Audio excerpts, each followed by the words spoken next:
Fellow Americans, earlier today, on the eve of the Thanksgiving holiday, two members of the National Guard serving in Washington, D.C., were shot at point-blank range in a monstrous ambush-style attack just steps away from the White House.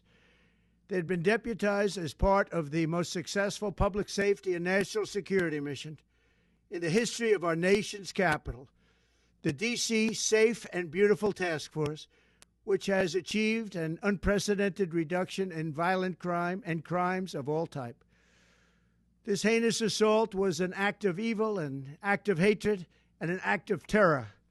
It was a crime against our entire nation. It was a crime against humanity. The hearts of all Americans tonight are with those two members of the West Virginia National Guard and their families. The love of our entire country is pouring out for them, and we are lifting them up in our prayers.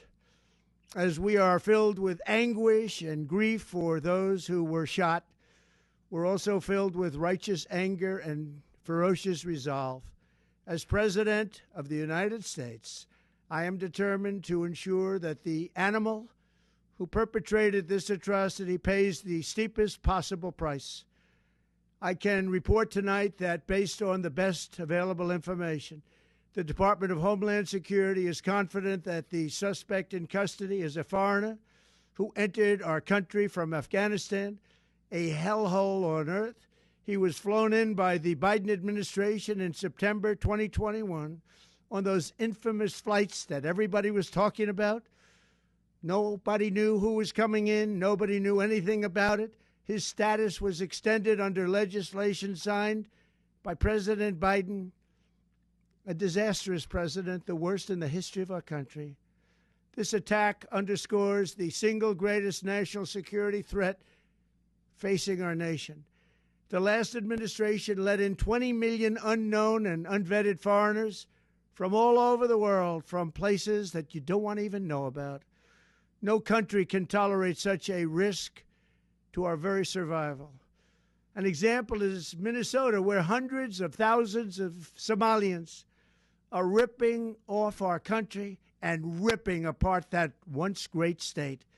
Billions of dollars are lost, and gangs of Somalians come from a country that doesn't even have a government, no laws, no water, no military, no nothing. As their representatives in our country preach to us about our Constitution and how our country is no good. We're not going to put up with these kind of assaults on law and order by people who shouldn't even be in our country. We must now re-examine every single alien who has entered our country from Afghanistan under Biden, and we must take all necessary measures to ensure the removal of any alien from any country who does not belong here or add benefit to our country. If they can't love our country, we don't want them. America will never bend and never yield in the face of terror. And at the same time, we will not be deterred from the mission these service members were so nobly fulfilling. That is why tonight I can announce that I have directed the Department of War to mobilize an additional 500 troops to help protect our capital city. We will make America totally safe again, and we will bring the perpetrator of this barbaric attack to swift and certain justice if the bullets going in the opposite direction haven't already done that. During this time of the year, when we gather at home with loved ones, these two patriots were wearing the uniform of our country, patrolling the streets of our capital.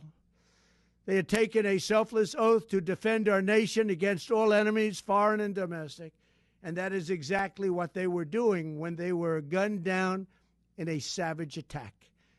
I want to express my extraordinary gratitude to every member of the United States military who is deployed tonight, at home and abroad. I also want to thank the Secret Service and the D.C. Metropolitan Police Department for their work today.